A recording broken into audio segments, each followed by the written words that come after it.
Today I'm going to be breaking down a song called Amusement Park from the Nier Automata original soundtrack. You wanted it, you having it. And boom.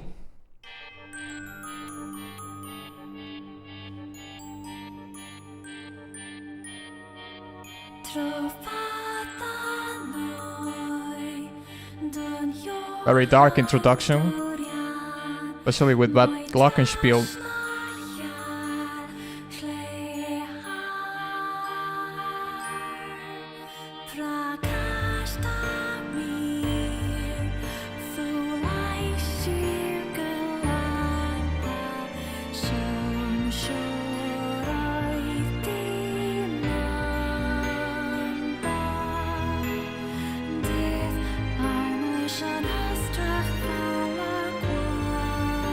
I like the chord progression in the piano. Has like a bittersweet thing going on.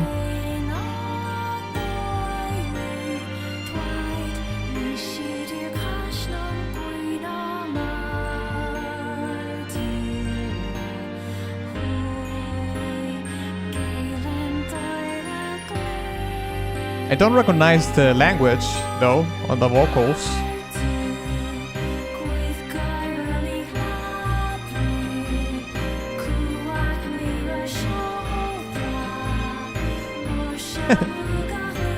The melancholy is real. True and real.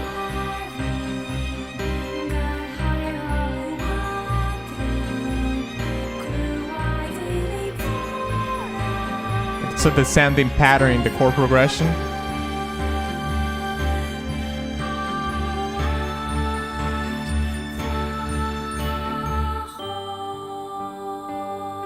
Great transition.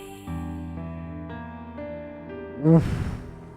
That chord was so foreboding.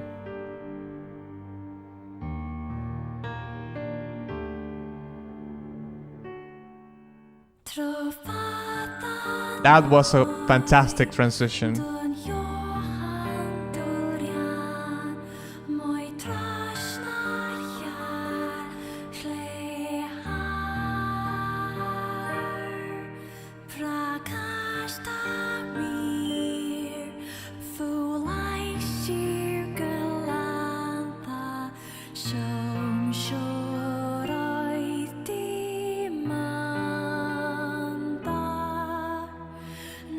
This is a made-up language. I think that was the same thing in A Beautiful Song.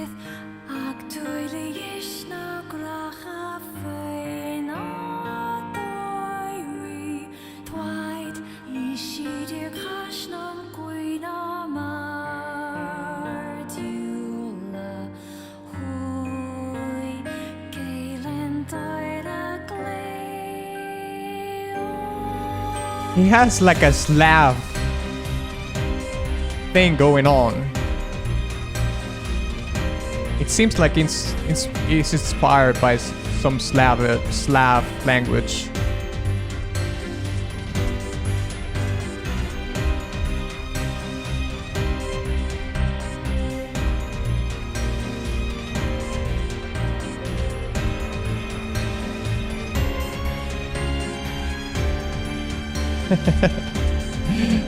Those strings are so melodramatic.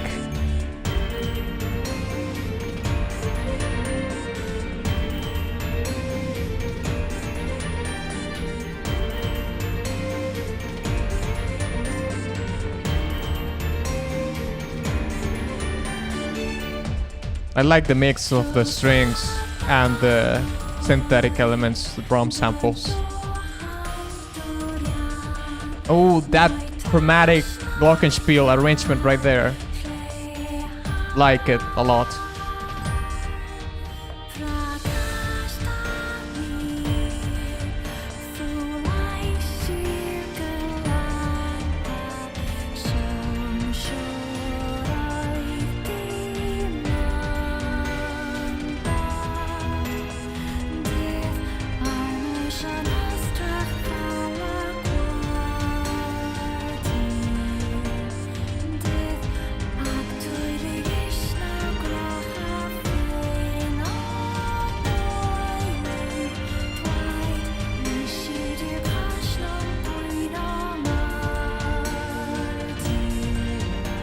I wonder where this plays in the video game.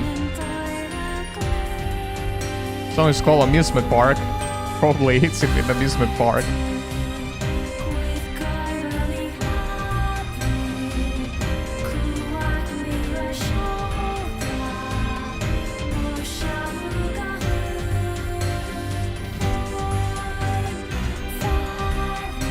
It's so seamless how this song builds and releases the energy and the tension. It's almost like you don't notice. It's just incredible.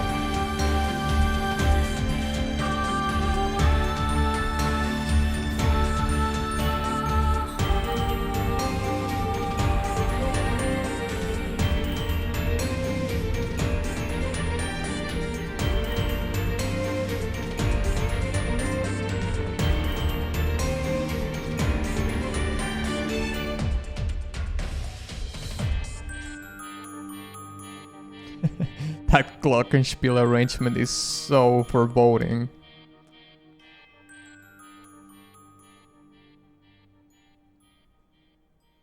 And it's fading out.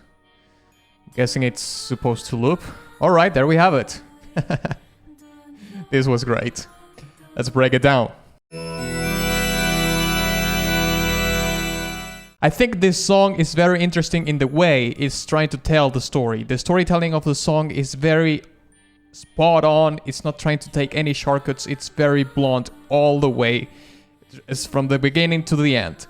And I want to talk about the song very specifically, starting with even the very name of the song, okay? It's called Amusement Park. Now, when I think about an amusement park, I think, of course, about going into rides, eating candy, you know, having fun overall. And the thing about amusement parks in my mind is that they are like a playground for all sorts of people. It doesn't matter if you're a kid or an adult or even, you know, a very, very late adult, let's say.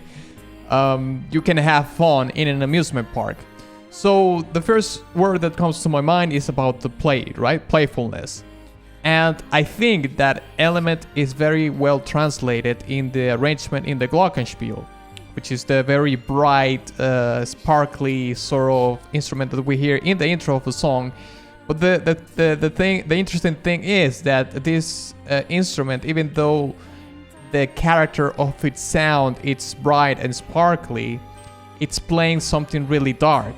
It's something that it's creating a very evident contrast in between what could otherwise be a bright, colorful thing turned into a darker tone. So there is that. It's not even a juxtaposition. Really, it's more about the storytelling of what this place could be. I don't know if this is a place in the video game or whatnot. I'm gonna guess that it could be an amusement park for real. But this amusement park, it's dark. It has some sense of dread into it. You know, and I often notice that these sort of glockenspiel arrangements often have these chromatic elements imbued into the melody themselves. It seems to be a pretty common practice overall. And I will point you towards probably the first name that comes to my mind is Danny Elfman. You know, he's a very accomplished film composer. He has made music for Beetlejuice, Edward Scissorhands, probably all the movies from what's his name, Tim Burton. And if you want something more current, let's say, you could also hear this kind of arrangements in Harry Potter movies. And continuing on the path of the storytelling, I think that maybe this characteristic that this song has contributes to the storytelling itself.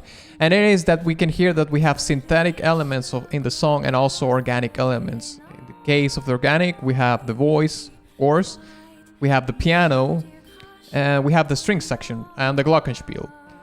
But we also have like synth. I think I've heard a couple of very, very inconspicuous synthesizers here and there, and you know, drum samples.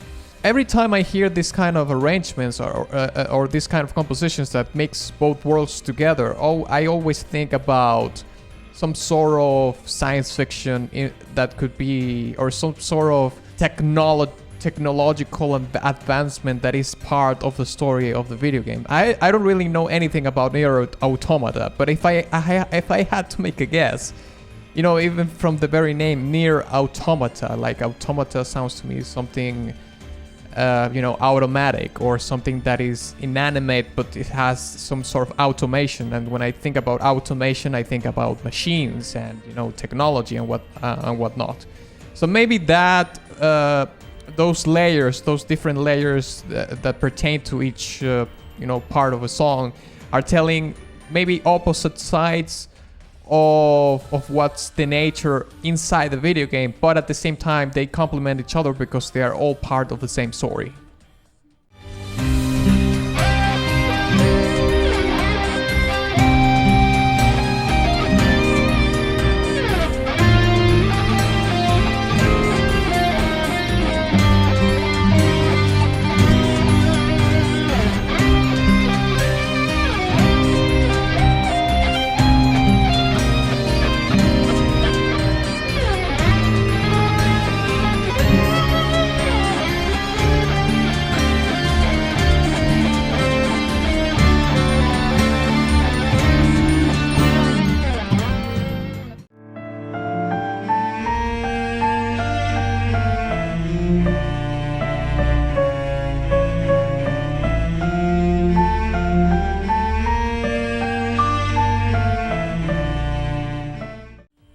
Another thing that I noticed is this song is has a low to a moderate amount of energy, and the way the composer was able to make the transitions in between those parts, you know, were so seamless that you almost don't notice. Like, I noticed because, well, I'm listening to the song, kind of analyzing it, but it's so seamless that I don't think people would even notice too much. I'm following that train of thought about that thread that there is in the song. That translates into the tension that is built in the song, because the song is very populated by minor chords and minor seventh chords, and I think the seventh chords are used a lot in blues and jazz, and those two genres are very moody in their nature. So that moodiness that is, you know, permeating the whole song. So I think I'm gonna give this song a B tier.